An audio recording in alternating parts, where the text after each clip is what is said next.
Bonjour à tous, merci d'avoir rejoint ce webinaire. On va attendre encore quelques minutes que l'ensemble des participants puissent nous rejoindre. Je vais couper ma caméra en attendant.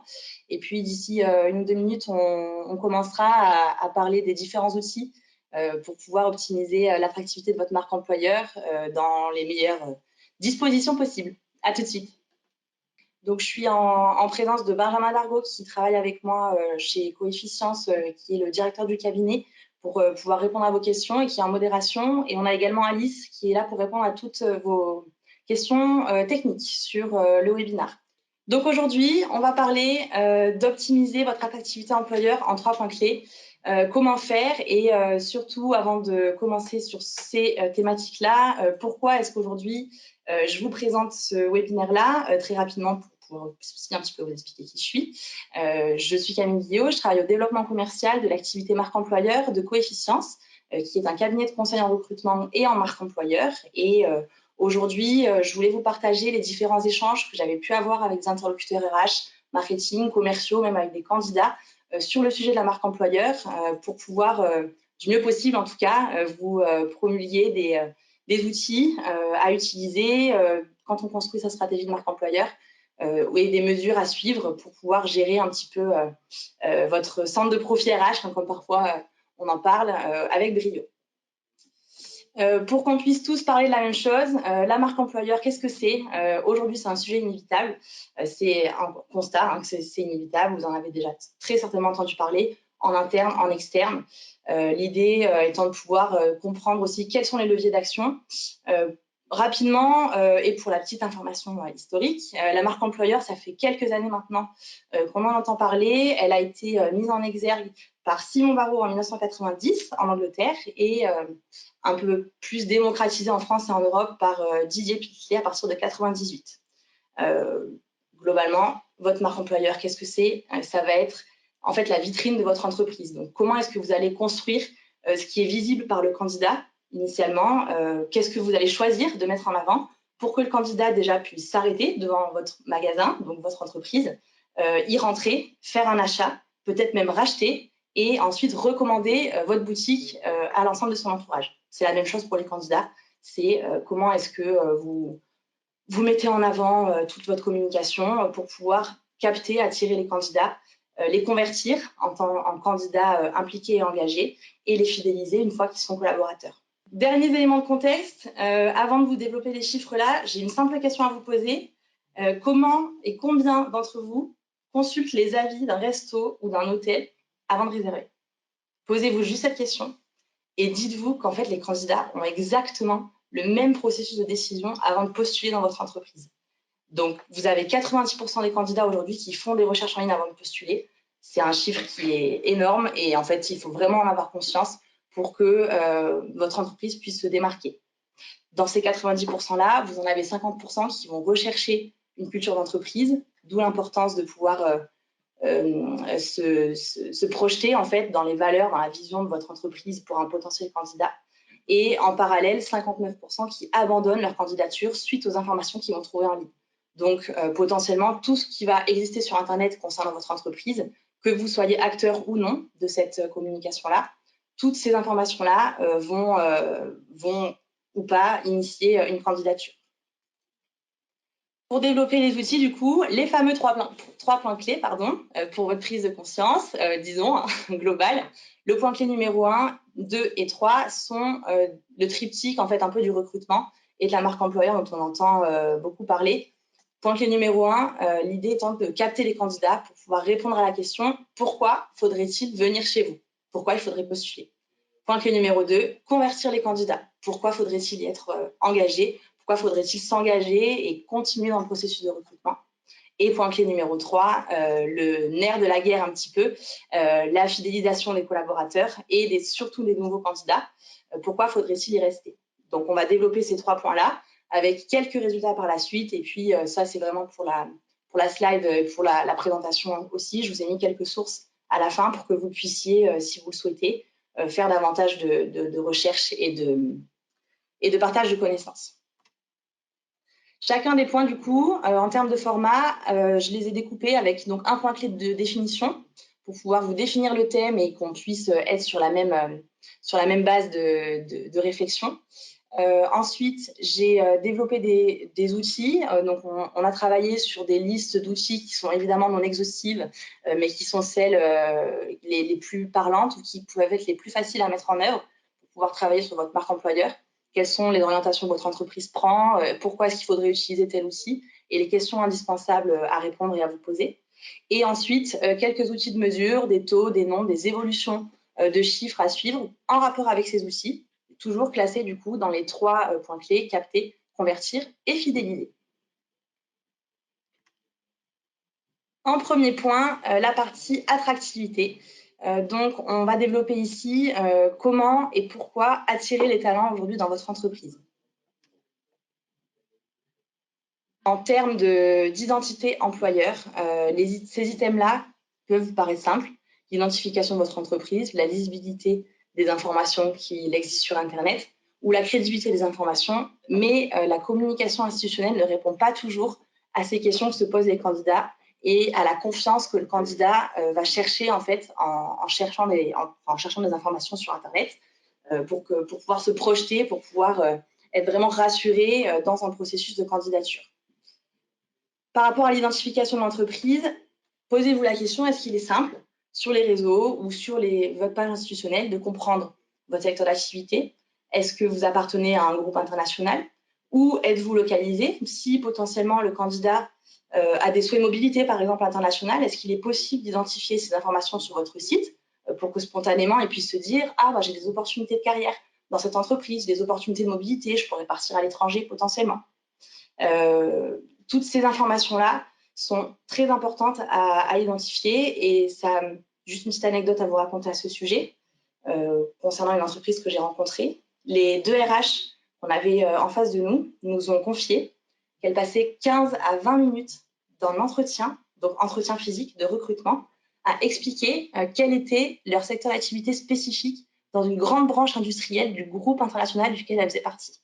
Donc, c'est un sacré manque à gagner dans tout le temps du recrutement qu'elle n'avait pas forcément le temps de passer en plus, parce que au lieu de trier ou que les candidatures se trient de manière spontanée au niveau et au moment de postuler, il y a eu le tri de CV, il y a eu toute la préqualification téléphonique, les candidats à recevoir en entretien, potentiellement qui en fait ne sont pas du tout intéressés par cette branche industrielle. Et ce n'était pas du tout identifié ni identifiable sur les réseaux ou sur leur page institutionnelle. D'où la nécessité de pouvoir avoir des infos qui sont lisibles. Donc ça, c'est mon deuxième point, sur l'ensemble de votre prise de parole. Donc, lisibilité de votre process RH, de votre vision d'entreprise, de votre stratégie aussi, pour rassurer le candidat dans sa dynamique de candidature. Et le dernier point de crédibilité, c'est l'idée de pouvoir créer une osmose vraiment entre ce que vous dites sur votre entreprise et ce qui est ressenti par le candidat au moment où il s'investit dans le processus de candidature. Ne pas paraître forcément trop, disons, lissé ou marketé un petit peu en évitant au maximum, par exemple, les images de banque d'images sur votre site institutionnel, en mettant en scène les collaborateurs, vos locaux, vos chaînes de produits si vous êtes dans l'industrie. Tout ça fait partie de la crédibilité de vos informations et entre dans ce qui est très important à prendre en compte, c'est avoir un rapport qui est parfait entre la promesse que vous tenez au candidat en tant qu'employeur. En fait, on est telle entreprise, tel employeur, tel secteur d'activité, telle politique RH. On vous promet que c'est ce que vous allez retrouver chez nous. Quand le candidat va vivre cette promesse, il faut que ce soit exactement la même chose, ou en tout cas qu'on s'en rapproche un maximum pour que le rapport soit idéal. Deuxième point de contexte concernant la partie attractivité, c'est l'audit de votre e-réputation. Est-ce qu'aujourd'hui, vous pouvez dire quand est la dernière fois où vous avez tapé le nom de votre entreprise dans Google? Ça peut paraître simple, mais aujourd'hui, il y a beaucoup d'entreprises qui ne le font pas et qui ne sont même pas parfois au courant que certaines pages de e-réputation existent sur leur structure. Vous avez 86% des candidats qui lisent les avis sur les entreprises avant de se forger une opinion sur un employeur potentiel. Donc, je vous ai mis pour le visuel ici les 4 logos des principales sources d'infos sur la réputation qu'on peut trouver. Il y en a d'autres. Et évidemment, votre réputation, elle passe aussi par tout ce qu'on vient de voir précédemment sur la partie attractivité. L'idée, avec les outils que je vais vous présenter juste par la suite, c'est de pouvoir être acteur de votre communication RH pour ne pas subir votre réputation, entre guillemets. On parle également, je rajoute un petit point, on parle également de réputation auprès des clients aussi et des fournisseurs qui peuvent intervenir sur des avis Google, en fait, même parfois, tout simplement, et pouvoir impacter, en fait, la vision que le candidat va pouvoir avoir de votre structure. Alors, au niveau des outils, des petites animations pour vous faire du teasing et développer un petit peu l'ensemble des choses petit à petit. En premier outil, évidemment, vous l'aurez deviné, je vous en parle depuis tout à l'heure, vos pages institutionnelles et les pages entreprises de votre structure, de votre groupe et la fluidité de la navigation, de manière travaillée, lisible et visible vraiment. Après, il y a tout un tas d'outils et d'intervenants qui peuvent vous aider sur la partie référencement, annonce pour que ça puisse ressortir un maximum dans les recherches des candidats. Mais l'idée, c'est que ça puisse être fluide et que toute la navigation soit au clair. On parle ensuite de votre page carrière. Si vous n'en avez pas, c'est possible. Il y a beaucoup d'entreprises qui les externalisent aussi aujourd'hui ou tout simplement qui passent par du référencement d'annonces d'emploi sur les job boards gratuits ou payants ou sur les réseaux sociaux. Et la page carrière est principalement travailler pour pouvoir avoir vos informations sur la politique RH. C'est pas forcément utile aujourd'hui de mettre sur votre page carrière à nouveau des informations sur vos produits, votre organisation, même globale, sauf si ça concerne les postes et que c'est pertinent pour le candidat à savoir en fait pour postuler. Un outil qu'on néglige souvent, ce sont les offres d'emploi. C'est primordial aujourd'hui de pouvoir construire votre offre d'emploi en vous disant que le candidat aujourd'hui, il cherche à être séduit et que c'est plus aujourd'hui, le rapport de séduction, c'est vraiment inversé et c'est les entreprises aujourd'hui qui doivent séduire les candidats plutôt que l'inverse. Donc, dans vos offres d'emploi, mon conseil, ça va pouvoir être de notifier votre politique RH, de mentionner vos valeurs, si parfois elles ne sont pas présentes sur votre site. Mentionnez vos valeurs, parce que comme on l'a vu précédemment, vous avez 50% des candidats qui font la culture d'entreprise leur critère de choix numéro 1. Donc, les valeurs, la politique RH, le pourquoi nous rejoindre, en plus des compétences évidemment qui sont nécessaires pour le poste, mais primordial à mettre en avant. Les sites de e-réputation, en outil suivant, qui peuvent être très faciles à administrer et très simples, de manière gratuite. Alors après, plus vous payez selon certains sites et plus vous avez accès à des informations, comme des verbatims de certains candidats ou collaborateurs qui se sont positionnés sur votre page. Il est important de savoir qu'en fait, vous pouvez avoir une page sur un site de e-réputation et que ce ne soit pas de votre ressort. Parce que parfois, les sites aspirent en fait tout simplement les entreprises qui existent par leur numéro de SIRET ou autre, et la page est créée. Donc, parfois, il vaut mieux ne pas avoir de page du tout, plutôt que d'avoir une page dont on n'est pas au courant et sur laquelle certains collaborateurs peuvent aller mettre 1, 2 ou 3 avis négatifs. Et il n'y aura que ça sur la page. Le candidat ne va retenir que ça et ce sera vraiment un manque à gagner aussi sur la transformation en candidature. Pensez à aller consulter régulièrement vos sites de e-réputation, même si vous n'avez pas forcément le temps de les administrer. Ça ne prend pas beaucoup de temps de formuler un petit mail, même en interne, pour les collaborateurs. On lance une campagne pour pouvoir animer et s'investir sur la réputation de l'entreprise. Allez donner votre avis de manière honnête et transparente parce qu'on est en campagne de recrutement pour que les candidats puissent savoir ce que vous vivez en fait au quotidien, etc. Ça peut être un parti pris en fonction de votre entreprise, mais c'est très important.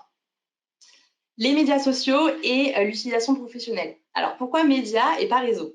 J'ai juste simplement changé ce petit mot pour pouvoir spécifier et mentionner les médias comme YouTube, par exemple, qui est un formidable outil concernant la marque employeur pour pouvoir mettre en avant certaines vidéos institutionnelles ou internes que vous pouvez faire et sur lequel il n'y a pas forcément autant d'interactions qu'il peut y avoir, par exemple, sur LinkedIn, sur Instagram ou sur Facebook. Je ne vais pas ici, dans ce webinaire-là, développer l'ensemble de l'utilisation des réseaux sociaux concernant la marque employeur, parce que ça pourrait être vraiment le sujet d'un webinaire à part entière. Et juste pour la petite information, si vous êtes dans la région lyonnaise, la semaine prochaine, on organise un after-work sur le social media au service de la marque employeur le 28 janvier. Donc, si vous avez envie d'avoir plus d'informations sur ces sujets, je vous invite à aller vous y inscrire au nom de Coefficience. Du coup, vous pourrez retrouver très facilement l'événement. Mais ça pourra être l'occasion aussi dans un prochain webinaire de développer ces sujets. Une page employeur externe, qu'est-ce que c'est? Alors peut-être que vous en avez déjà entendu parler, il y a un acteur très important sur le marché qui s'appelle Welcome to the Jungle, que vous connaissez très certainement, qui opère davantage sur la région parisienne et sur les profils IT. Ils s'étaient à la base positionnés un peu sur les startups. Maintenant, c'est vraiment tout secteur d'activité confondu.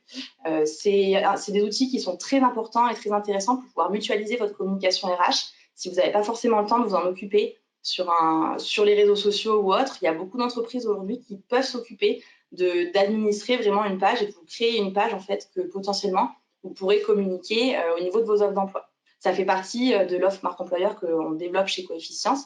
Donc on propose en fait par rapport à des problématiques RH qu'on a vues précédemment, on a décidé de pouvoir proposer à nos clients de créer du contenu déjà, parce que parfois on n'a pas forcément le temps, même avec un téléphone, même si on n'a pas forcément de caméra ou d'appareil photo. On n'a pas le temps de tourner des vidéos des collaborateurs, on ne sait pas trop quoi dire, est-ce qu'il faut écrire les questions, qui fait l'interview, qui est derrière la caméra, devant la caméra, etc.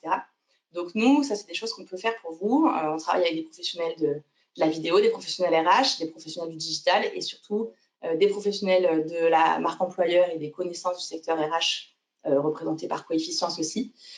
Donc ça peut être primordial au niveau pour votre marque employeur de fusionner ces infos-là, même en outils complémentaires.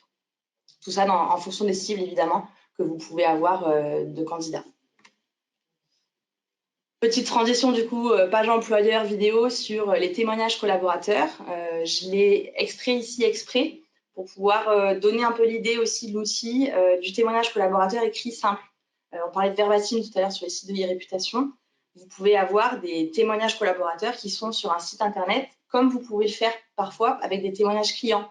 Vous avez nos références, par exemple, ben là, pourquoi pas développer une rubrique nos références internes, nos ambassadeurs, ils en parlent mieux que nous, voilà, des témoignages collaborateurs plutôt écrits ou bien vidéo, ça c'est vous qui décidez. Ici, un outil important et une notion très intéressante à étudier. Ça aussi, c'est vraiment quelque chose à approfondir. Ça pourrait faire aussi l'objet d'un webinaire à part entière. C'est l'inbound recruiting. C'est le fait de pouvoir appliquer le marketing au recrutement. Et c'est super intéressant parce qu'en fait, toutes les stratégies, toutes les politiques marketing et toutes les théories du marketing sont appliquées au recrutement en transformant le client que vous pouvez avoir dans le marketing en candidat que vous avez dans l'inbound recruiting. Et tout ça, en fait, ça permet de développer une stratégie d'inbound recruiting en plus d'une stratégie marque employeur plus globale. Donc, ça rentre en fait dans une stratégie marque employeur. C'est vraiment pouvoir s'intéresser à ces techniques-là et à ces outils qui peuvent être à votre disposition. Et on parlait de vidéo, la vidéo marketing RH et métier, très importante et j'allais dire l'avenir de la communication, mais c'est pas l'avenir, en fait, c'est maintenant que la vidéo fonctionne bien. C'est vraiment ce qui marche aujourd'hui, même sur les réseaux sociaux. On le voit de plus en plus, vous avez davantage d'engagement, de vues, de partages, de commentaires sur LinkedIn ou même sur Instagram ou Facebook quand vous publiez une vidéo, quand vous publiez un simple corps de texte avec une image ou même un GIF, voilà, peu importe. Et dernier outil un peu plus innovant auquel on ne pense pas forcément, c'est votre présence ou votre organisation d'événements de recrutement. Pour attirer les talents, on peut parfois se dire bah non, j'ai que 5 commerciaux à recruter, ça vaut pas le coup d'organiser un événement et tout. Mais en fait, 5 commerciaux, dans un taux de conversion de candidats, ça peut être intéressant d'organiser un job dating où vous rencontrez 15-20 candidats. Et en termes de filtre, après, vos 5 commerciaux, si ça se trouve, vous allez pouvoir les condenser sur une demi-journée d'organisation, en fait, d'entretien, pardon. Et en fait, derrière, avoir vos 5 commerciaux, alors que potentiellement, si vous vous occupez d'un recrutement par un recrutement, ça pourra vous prendre beaucoup plus de temps. Donc, vu qu'on est dans une optique là de parler d'optimisation, ça peut être une idée. Vous pouvez aussi également vous intéresser, faire un peu de veille sur les événements de recrutement qui existent dans votre région. Beaucoup de job dating peuvent être ouverts aussi aux RH qui recrutent, des salons, des forums, votre présence sur des salons dans vos secteurs d'activité. Tout ça peut représenter des événements de recrutement différenciants et qui vont vous permettre d'être là où vos concurrents potentiellement ne sont pas. Et vous attirer les talents plutôt que ce qu'ils aillent chez les concurrents qui sont peut-être plus connus, qui ont une notoriété plus importante. En termes de mesures, par rapport à ces différents outils, je vous en ai noté 5. Premièrement, suivre autant que faire se peut le taux de candidature qualifiée reçue. J'entends candidature qualifiée par le fait d'avoir un CV ou une candidature qui correspond vraiment au poste en termes de localisation, en termes de valeur et en termes de poste. Ça peut très souvent arriver que ça n'ait absolument rien à voir. Et le fait de travailler sa marque employeur, ça permet justement de filtrer et d'augmenter de 50% les candidatures qualifiées reçues. Évidemment, par rapport à la e-réputation de votre entreprise en tant qu'employeur et qu'entreprise, suivre vos notes, les moyennes et la provenance de ces notes-là pour pouvoir consulter l'évolution et savoir quels sont les axes à prioriser. Le nombre d'avis, évidemment, que ce soit sur les réseaux sociaux ou sur les plateformes de e-réputation. Le nombre d'abonnés sur vos médias sociaux, ça peut être un indicateur intéressant à connaître également.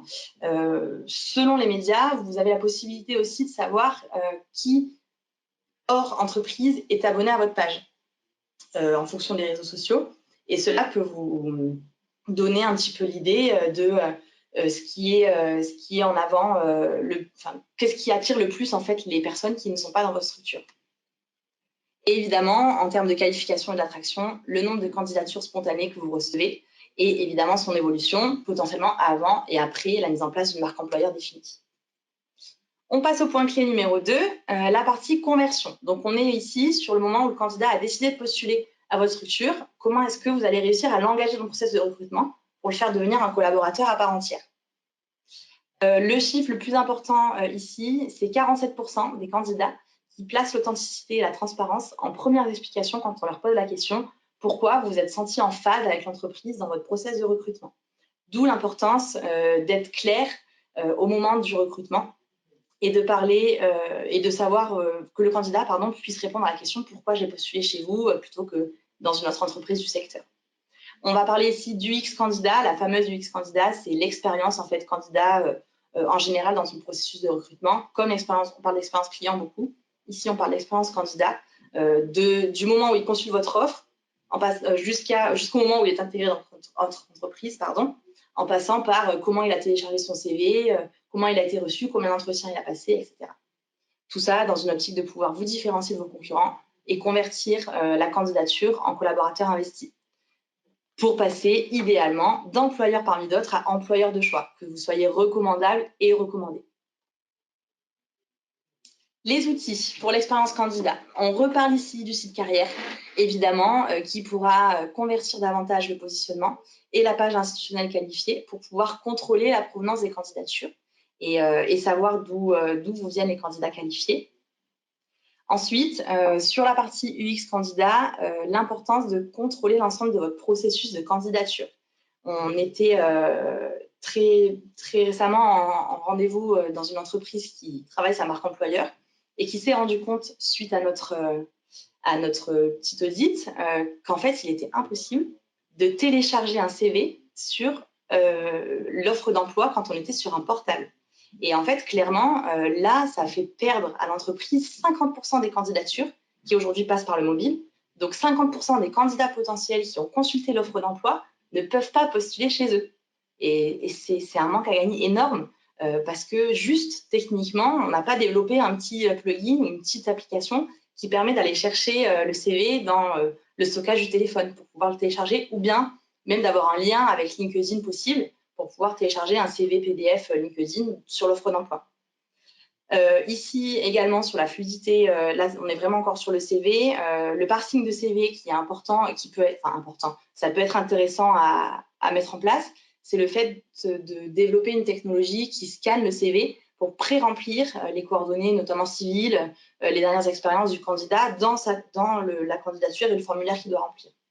Donc, Posez-vous la question, essayez de faire, peut-être que vous l'avez déjà fait, mais peut-être que vous ne l'avez jamais fait, comme si vous alliez postuler à une offre d'emploi. Allez jusqu'au bout et vous verrez en fait les différentes petites failles, ou pas, hein, mais les différentes petites choses qui peuvent être améliorées dans ce processus candidat. Le nombre de champs à remplir, la possibilité de télécharger un CV, comme je vous disais, la possibilité d'avoir un chatbot aussi sur le site carrière. Ça peut être intéressant pour notamment parfois échanger avec les collaborateurs qui peuvent être derrière le chatbot ou bien d'avoir des réponses automatiques sur des questions techniques simples. Hop, je descends juste un peu, excusez-moi. On parle ensuite, après le téléchargement de CV, du processus de traitement des candidatures et de gestion des entretiens. Là, on est à partir du moment où le candidat a été sélectionné sur CV. Comment est-ce qu'on lui affirme que sa candidature a bien été reçue? En moyenne, c'est à peu près 2 semaines de retour sur les candidatures. Donc, ça fait quand même beaucoup. Si le candidat est vraiment à l'écoute, ben, potentiellement, il a postulé chez vous en premier et chez plein d'autres entreprises ailleurs. Ben, au bout de 2 semaines, il sera peut-être déjà engagé dans un processus de recrutement plus important. L'idée étant qu'au moment où le candidat arrive, que ce soit clair pour lui et que tout soit annoncé. Combien d'entretiens, qui est-ce qu'il va rencontrer, pourquoi, combien de temps ça dure à peu près. Même si vous avez 5 entretiens dans votre process, que l'entreprise est une grosse entreprise qui a beaucoup de strates, au moins le candidat sera informé et on est toujours dans une dynamique de transparence et de clarté, vraiment d'authenticité pour le candidat. Les réseaux sociaux professionnels, pour l'expérience candidat aussi, ça peut vous arriver peut-être d'être contacté par des candidats qui cherchent à savoir comment c'est dans votre entreprise, quel est votre poste, qu'est-ce qui est bien, qu'est-ce qui n'est pas bien, pourquoi est-ce que vous restez, pourquoi vous avez postulé. Tout ça, ce sont des choses qui peuvent se faire sur les réseaux sociaux. Et d'où l'importance après du prochain point sur la fidélisation et l'engagement des collaborateurs sur la marque employeur et sur la communication que vous faites à l'externe. Et par la suite, il vous est possible, par les sites de e-réputation notamment certains, mais même en interne, avec je ne sais pas, un Google Drive ou un Google Form ou un questionnaire que vous envoyez par mail, de faire des enquêtes de satisfaction candidat sur l'ensemble du processus de recrutement par rapport à tous les points qu'on vient de voir, savoir si ça a été clair, etc. Hop, différentes mesures du coup pour contrôler l'impact de ces outils sur votre marque employeur. L'évolution du nombre de CV reçus, évidemment, suite par exemple à une communication sur un poste particulier. Combien vous avez eu de CV par rapport au fait avant quand vous n'aviez pas communiqué sur cette annonce-là. L'évolution de l'engagement sur les réseaux sociaux qui est externe à votre structure. Quand on parle d'engagement, c'est le nombre de vues, le nombre de réactions, likes, enfin peu importe, vous allez avoir sur les posts sur vos réseaux sociaux, le nombre de partages, le nombre de commentaires par exemple. On a ensuite aussi Google Analytics qui peut vous permettre de savoir d'où proviennent en fait les candidatures sur votre site carrière ou sur votre site internet ou d'où proviennent les candidatures en général. Vous pouvez traquer simplement dans Google Analytics en rentrant le nom de votre site internet. Vous pouvez suivre en fait toute la navigation du candidat. À savoir qu'en marketing, quand on parle de marketing e-commerce, il y a souvent la règle des 3 clics. Je ne sais pas si vous en avez déjà entendu parler. 3 clics, et au bout de 3 clics, le client en fait, a décidé que s'il n'avait pas trouvé son produit, il n'achète pas. Potentiellement, le candidat, ça peut être la même chose. Et évidemment, sur la suite, le taux de transformation des candidatures initiales en période d'essai validée. On ne parle même pas d'intégration, mais on parle de période d'essai validée, parce que ça nous permet de faire la transition sur le point clé numéro 3 sur la fidélisation. Et en plus de ça, ça permet d'éviter en fait tous entre guillemets, les ratés de recrutement qui coûtent très cher aussi à l'entreprise, qui peut être un taux intéressant à suivre aussi. Mais là, on parle du fait que tout fonctionne bien, donc en période d'essai validée. Donc, l'expérience collaborateur ou bien pourquoi et comment engager les employés dans la communication RH de l'entreprise. Ici, on répond à la question pourquoi les salariés restent en fait et pourquoi est-ce qu'ils recommanderaient votre structure. C'est une grande question, l'engagement des salariés et l'expérience collaborateur. Ici, on va être plus focalisé sur la marque employeur et sur la communication qui peut être faite, ou tout ce qu'il est possible de travailler pour communiquer de manière fluide. À savoir que ce chiffre-là, vous l'avez peut-être déjà vu également, vous n'avez que 10% des salariés qui se sentent engagés activement dans l'entreprise. Et dans les 90% restants, vous en avez 71 qui sont non engagés, donc qui sont passifs, et 19% qui sont désengagés. Donc ces collaborateurs-là, en interne, sont détracteurs de l'entreprise. Même pas ambassadeurs, c'est détracteurs, pas juste passifs. Ce sont le genre de collaborateurs qui vont potentiellement aller mettre des avis plus ou moins constructifs sur l'entreprise. Donc c'est important d'avoir ce chiffre en tête. On parle après, du coup, vu qu'on est dans un monde où tout fonctionne bien et où on parle de marque employeur de manière aussi positive, quand on travaille sa marque employeur, on a observé qu'on a 28% de turnover en moins pour les entreprises qui ont mis en place une stratégie de marque employeur. D'où l'importance de pouvoir travailler sur une marque employeur authentique, crédible et lisible. Parce que les salariés, ce sont vos premiers ambassadeurs. Et le bouche à oreille, ça fait partie en plus de la première source d'information que les candidats vont chercher, en plus des avis sur Internet. Donc, c'est primordial, en fait, de pouvoir engager et de pouvoir savoir, en fait, quels sont les collaborateurs sur lesquels vous pouvez compter ou pas. On parle d'authenticité parce que aujourd'hui, vous avez 19% des salariés seulement, 19%, qui sont 100% d'accord avec la communication qui est faite de leur entreprise à l'externe. Donc, c'est même pas un salarié sur 5 qui se dit « Ah ouais, tout ce qui se passe à l'extérieur, sur Internet, c'est exactement ce que je vis en interne. » Donc, pour pouvoir, encore une fois, parler de promesses tenues, promesses vécues, qui est un rapport complètement parfait, il faut vraiment être authentique et choyer votre image employeur auprès des salariés. Être crédible également, évidemment, pour que la parole... pour pouvoir faire en sorte et faire comprendre aussi et faire savoir que la parole est libérée dans votre structure et que vous pouvez promettre la réalité en fait aux candidats. Vous pouvez promettre la vérité. C'est vraiment ce qui se passe. Et sur la lisibilité, là, on est sur une partie outils et objectifs. Un objectif de communication par outil. Par exemple, vous n'allez pas forcément utiliser LinkedIn pour faire une vidéo de la vie de bureau. Ça, il peut y avoir des photos ou autre, mais la vie de bureau, c'est davantage sur Instagram, par exemple, en termes de marque employeur. En story sur Instagram ou bien en publication. Ou pas forcément YouTube. YouTube davantage, comme je vous disais tout à l'heure, sur des vidéos officielles de collaborateurs, des vidéos produits, les mots du dirigeant qui vont être plus sur une chaîne en fait qui vous correspond, par exemple.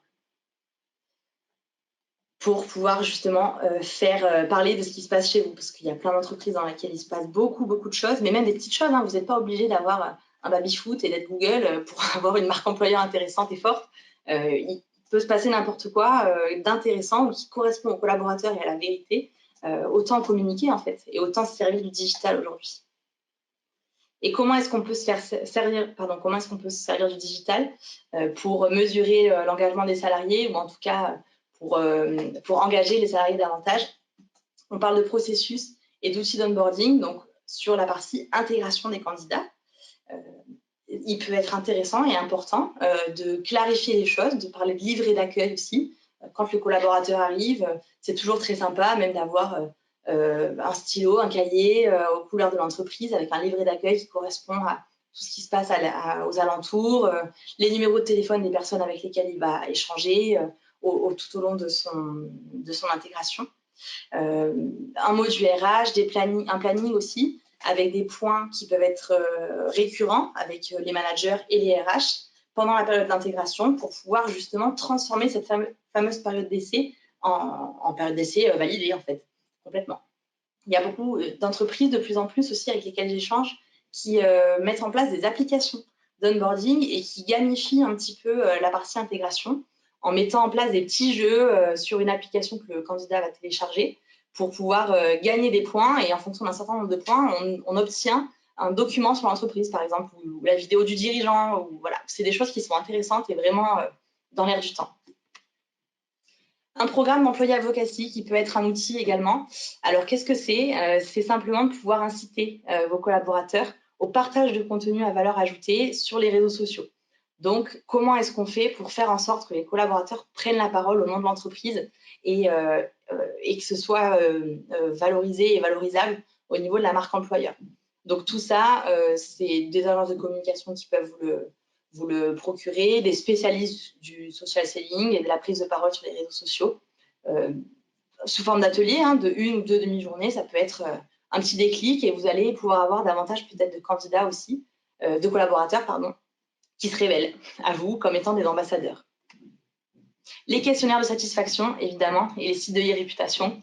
Les collaborateurs vont être les premiers à pouvoir donner des avis les plus transparents possibles.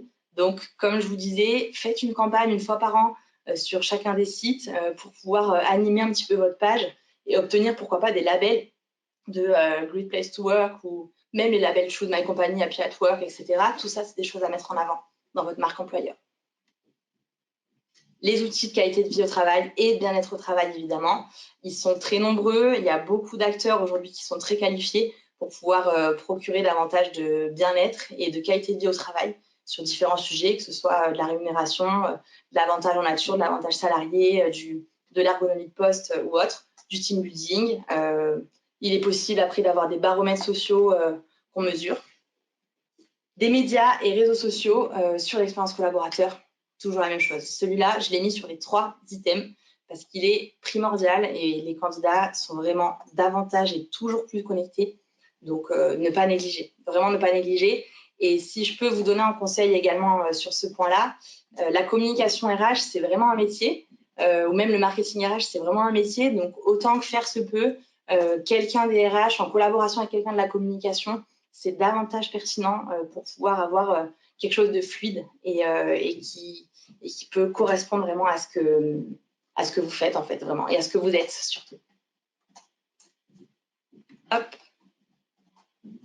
Avant-dernier outil sur la partie expérience collaborateur, et puis avant-dernier outil global de cette présentation, des programmes de cooptation et de recommandation qui soient formalisés sur des plateformes, par exemple, ou plutôt oraux, en fait, en mettant en place un système de primes, par exemple, à la cooptation, ou des primes à la recommandation de collaborateurs.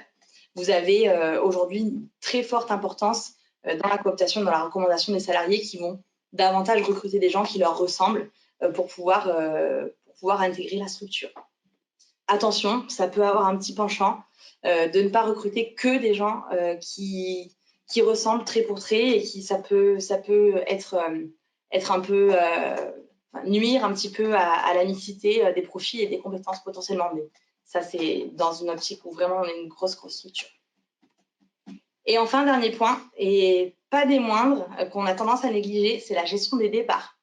Il y a 30% aujourd'hui des départs qui sont des démissions, donc potentiellement 30% de collaborateurs et ex-collaborateurs qui partent de leur propre chef, en fait, vraiment. Si le départ n'est pas forcément choyé, même si ça ne s'est pas très bien passé ou autre, ou même si ça s'est bien passé, le fait simplement de formaliser un entretien de départ ou de formaliser un questionnaire, qu'est-ce qui t'aurait plu, pourquoi, est-ce que tu t'en vas, etc. Tout ça peut être des choses, peut inciter le collaborateur demain à être quand même ambassadeur encore de son entreprise parce que les choses ont été fluides en fait et il n'a pas forcément eu d'altercation au niveau de son départ. Derniers outils de mesure sur l'expérience collaborateur. Les indicateurs de qualité de vie au travail, il y en a beaucoup. Vous pouvez participer également à des palmarès sur les sites de notation qui sont très pertinents sur cette qualité de vie au travail-là. Le taux de participation que vous avez aux différents questionnaires que vous allez pouvoir mettre en ligne et aux différents événements que vous pouvez organiser en interne. Là, on parle vraiment de l'interne et sur l'engagement de salariés. Même votre taux d'ambassadeur, enfin ça c'est quelque chose que vous pouvez aussi mesurer. Vous pouvez même déjà savoir qui sont les collaborateurs qui sont déjà ambassadeurs de votre marque sur les réseaux sociaux. Le taux de recommandation que vous avez sur certains réseaux sociaux, il est possible de recommander ou pas à l'entreprise, de recommander ou pas à la direction, etc. Même le taux de recommandation en interne, le nombre de collaborateurs qui viennent de la cooptation, en fait. Excusez-moi, ça a mis un peu plus longtemps à arriver, cette information, suite aux infos aussi sur les sites de notation. Un petit score également que j'ai découvert en faisant mes petites recherches, c'est l'employé Net Promoter Score qui est en rapport encore avec le NPS, le Net Promoter Score dans le marketing, et qui est un simple indicateur sur une échelle de 0 à 10 qui permet de répondre à la question fait-il bon de travailler dans votre entreprise? Ou est-ce que vous vous sentez bien dans l'entreprise? 0 étant je me sens pas du tout bien et 10 étant je me sens vraiment très bien. Et ça va pouvoir vous permettre, ce petit indicateur-là, d'évaluer le taux d'ambassadeurs que vous avez. Donc, ce sera toutes les personnes qui ont mis 9 et plus. Le taux d'engagés passifs dont on parlait, les fameux 71% dont on parlait tout à l'heure, c'est entre 6 et 9. Et tout ce qui va être inférieur à 6, ce seront vos détracteurs, donc toutes les personnes qui sont potentiellement désengagées. Et ensuite, évidemment, indicateur RH, taux de turnover, taux d'absentéisme à suivre avant, après, peut-être la mise en place d'une stratégie de marque employeur. Ça, ce sont des indicateurs au niveau RH de toute façon, parfaits à connaître. On en arrive sur la fin, sur des résultats observés par des enquêtes LinkedIn, 50% de candidats sont plus engagés dans le processus de recrutement à partir du moment où l'entreprise met en place une marque employeur. Donc, octroyez-vous la chance et la possibilité d'avoir des candidats qui sont qualifiés et engagés dans votre structure. Ça vous coûtera moins cher parce que on réalise des économies de plus de 50% en coût de recrutement. Quand on sait qu'un recrutement raté, un seul, ça coûte des dizaines de milliers d'euros en intégration, en formation, en salaire, etc. Autant que faire se peut, en tout cas, réduire ces coûts-là. Et évidemment, 2 fois moins de temps pour recruter parce que une fois que les choses seront claires, identifiées, les candidatures qui vont vous arriver seront davantage qualifiées et ça pourra dérouler de manière beaucoup plus fluide.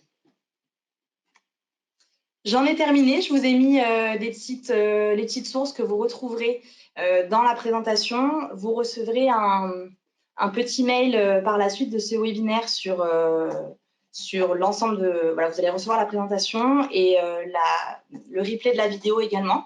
Je vous remercie pour votre attention. Vous voyez sur cette dernière slide, si vous le souhaitez, échanger davantage sur les problématiques de marque employeur, les différents outils partenaires qu'on peut avoir au niveau de coefficience aussi sur la marque employeur. Vous pouvez me contacter, vos coordonnées qui sont sur cette présentation, et même prendre rendez-vous avec moi sur mon agenda en ligne. Vous avez la petite page juste ici, elle vous sera communiquée dans le mail de retour. J'espère que cette présentation a répondu aux différentes attentes sur lesquelles on avait pu communiquer. C'était une première pour moi, donc je vous remercie pour votre attention, pour votre peut-être indulgence aussi, mais je ne sais pas, les remarques sont toujours de toute façon très constructives. Et merci à Benjamin d'avoir géré l'ensemble des questions qui arrivaient en direct et à Alice d'être intervenue sur la partie technique. Je vous dis à très bientôt. N'oubliez pas, le 28 janvier, si vous êtes disponible et sur Lyon, l'événement le social media au service de la marque employeur avec Benjamin Dargaud et Philippe Attal en guest et nous y serons également si vous voulez qu'on s'y rencontre. À très bientôt sur la chaîne Webinaire Coefficience et je vous souhaite une très belle fin d'après-midi.